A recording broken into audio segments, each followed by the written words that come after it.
Good morning सभी समाज शास्त्र की पीजीटी देने वाले उत्तर प्रदेश के उन सभी छात्रों का सिद्धार्थपूर्ण स्वागत है जो समाज शास्त्र से पीजीटी देने वाले हैं।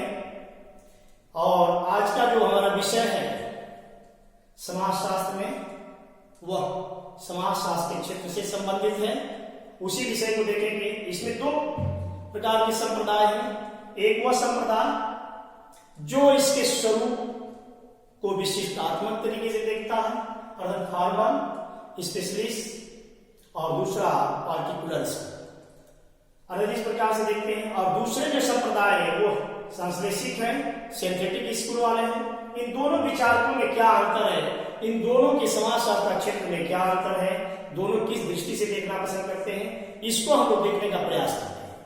आइए वो टॉपिक को देखते हैं। जैसे देखिए जो ऑब्जेक्टिव जो क्वेश्चन होते हैं उसमें दो प्रकार के क्वेश्चन होंगे, एक फैक्ट और दूसरा कंसेप्ट। फैक्ट का मतलब यह है कि स्वरूपात्मक, फॉर्मल या स्पेसिफिक या पार्टिकुलरिस्टिक स्कूल, इसको देखेंगे। इसका फैक्ट का मतलब यह जॉर्ज सीमेन जो जर्मन समाजशास्त्री है, ये संबंधित है। इससे टानिज है, डी कांत है, वार्निज है, मैक्स वेबर है, अन्य गूगल है, एरास है, पार्क है, बर्गेस है। इस प्रकार के भी समाजशास्त्री जो है जुड़े हुए हैं जो इसके संरचना और अंतर वस्तु पर फोकस करेंगे। और जो दूसरे हैं संप्रदाय के संश्लेषित, जिसमें ईसोरोकिन है, दुर्खिम है, हाउस है, गिन्सबर्ग है, इनका एक अलग विचार है। ये अलग तरीके से समाजशास्त्र को समझाने का प्रयास करते हैं। तो ये जो नाम है,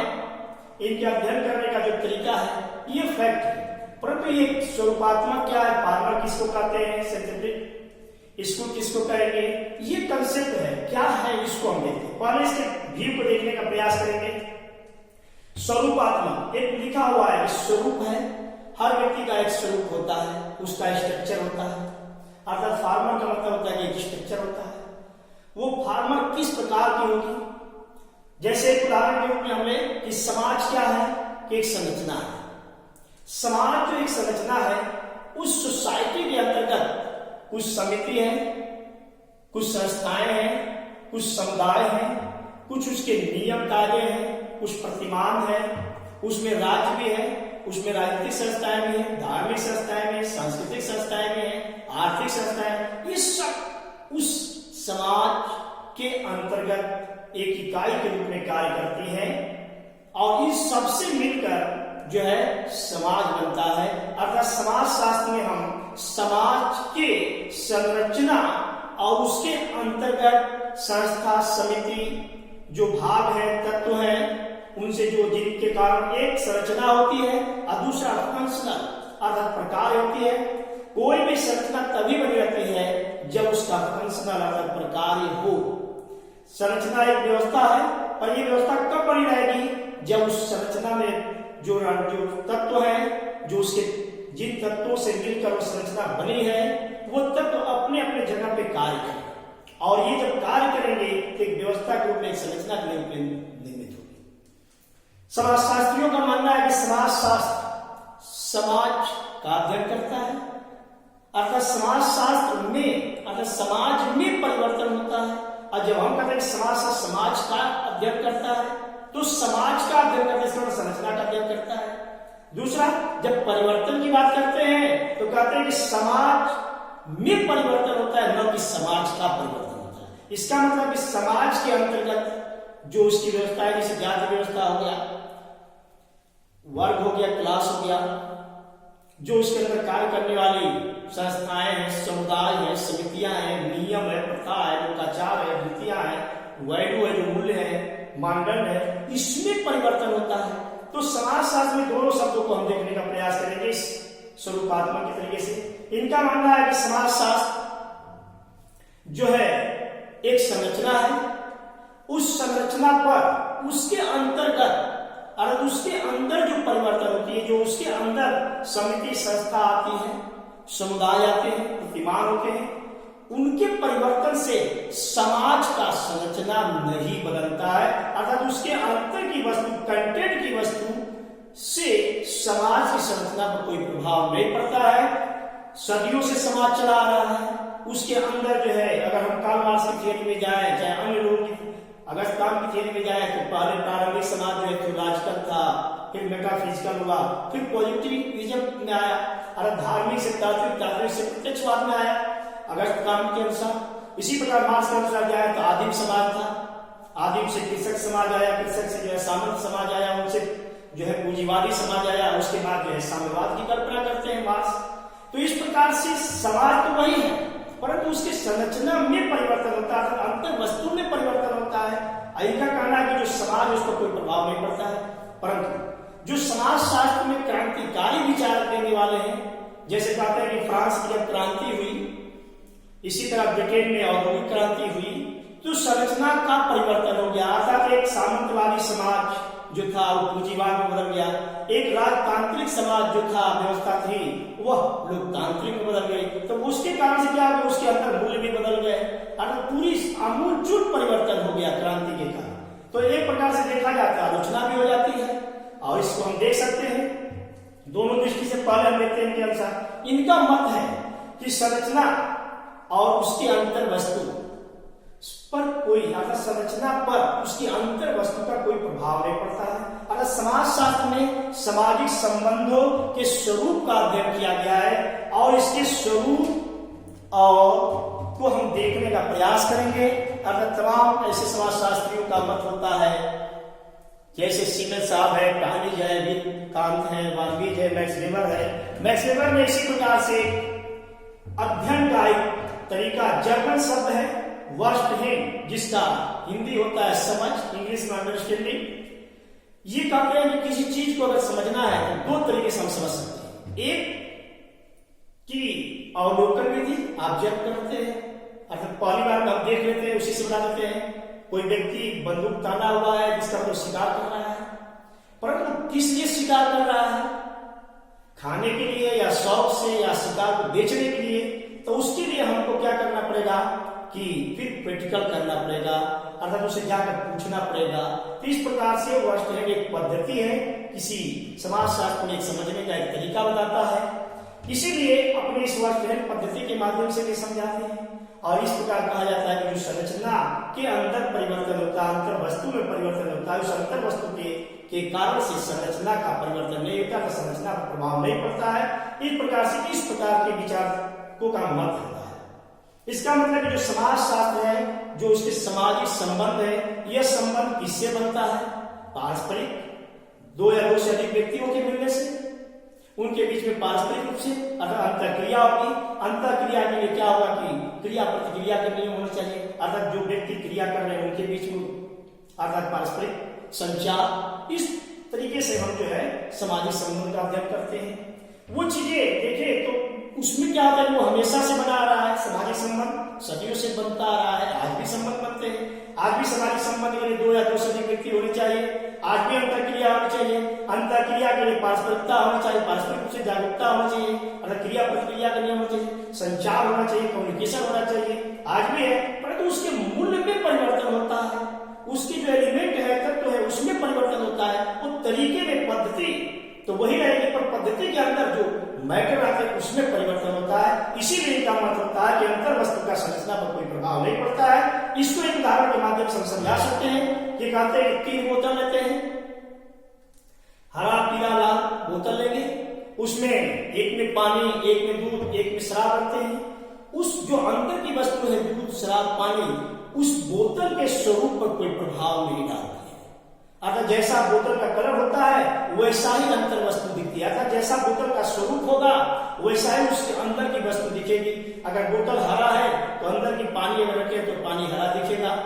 अगर इसके स्वरूप को देखें, इसका मतलब हुआ कि ये जो तर्क दे रहे हैं एक निर्जीव का तर्क दे रहे हैं, जबकि समाज शास्त्र समाज से बनता है जो एक जीवित चेतन प्राणियों के द्वारा निर्मित होता है।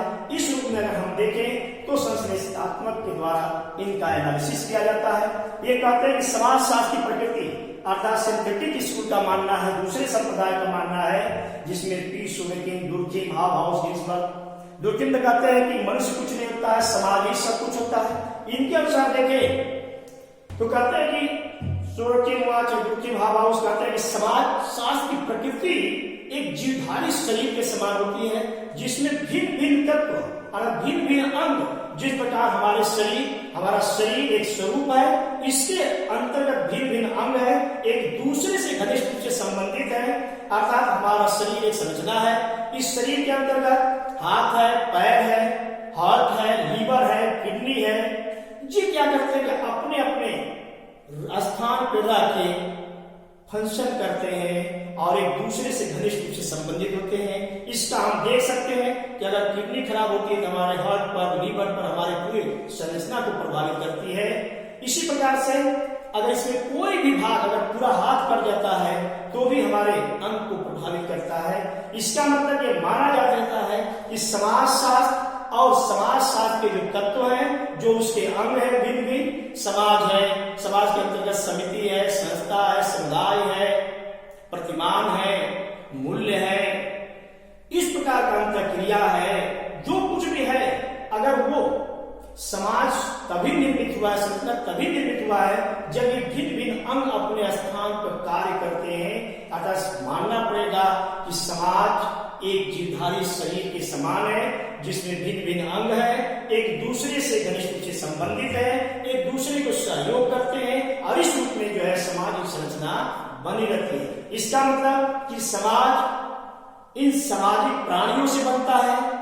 ये सामाजिक प्राणियों का कोई ना कोई मूल्य होता है, इनके बीच ये चेतनशील होते हैं। अर्थात जो स्वरूपात्मक संप्रदाय के लोग जो उदाहरण दिए हैं वह एक निर्जीव का उदाहरण दिए हैं, जबकि दूसरे संप्रदाय सिंथेटिक स्कूल का मत जो दिया गया है एक सजीव प्राणी का दिया गया है। समाज शास्त्र में हम समाज का अध्ययन करते हैं। समाज मानव के संबंधों से निर्मित होता है, मानव के अंतःक्रियाओं से निर्मित होता है, उनके मूल्यों से निर्मित होता है, उनके प्रतिमान से संबंधित होता है, उनके उद्देश्य से जुड़ा होता है। इसका मतलब कि समाज शास्त्र और समाज में जो संरचना है, उसके अंतर वस्तु है, इन दोनों में घनिष्ठ रूप से संबंध है। लेकिन जो क्वेश्चन आएंगे वह या तो स्वरूपात्मक पूछा जाएगा, निम्नलिखित से कौन स्वरूपात्मक संप्रदाय के समर्थक है, जैसे जॉर्ज सीमेल, टार्निज, वान बीच,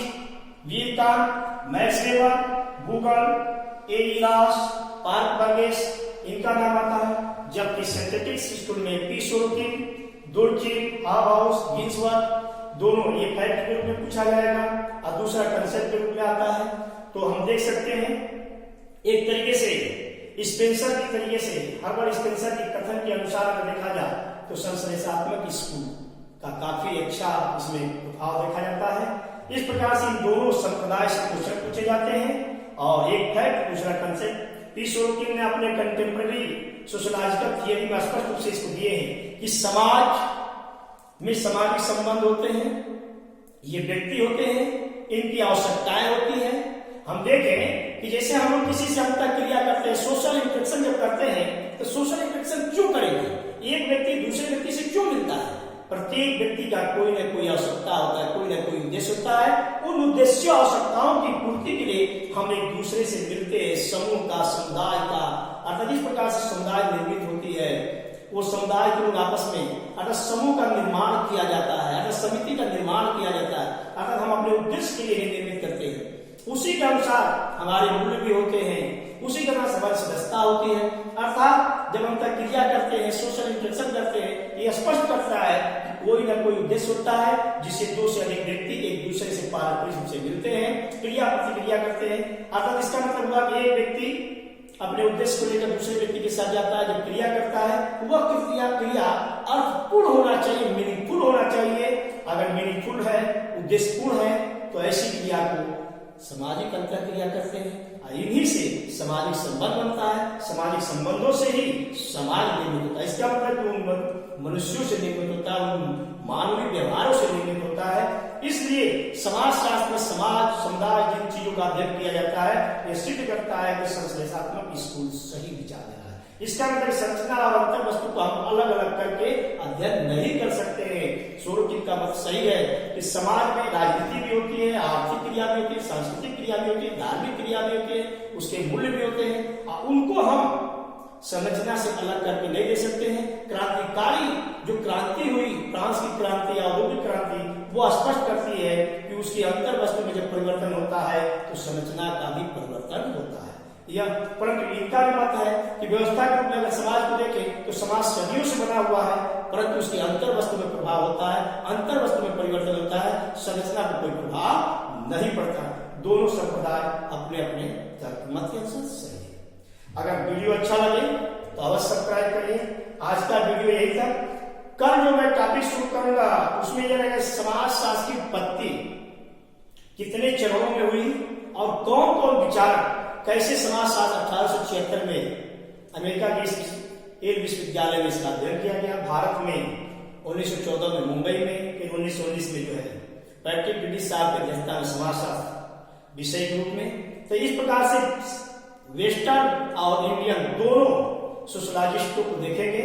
आज का वीडियो यही था। धन्यवाद।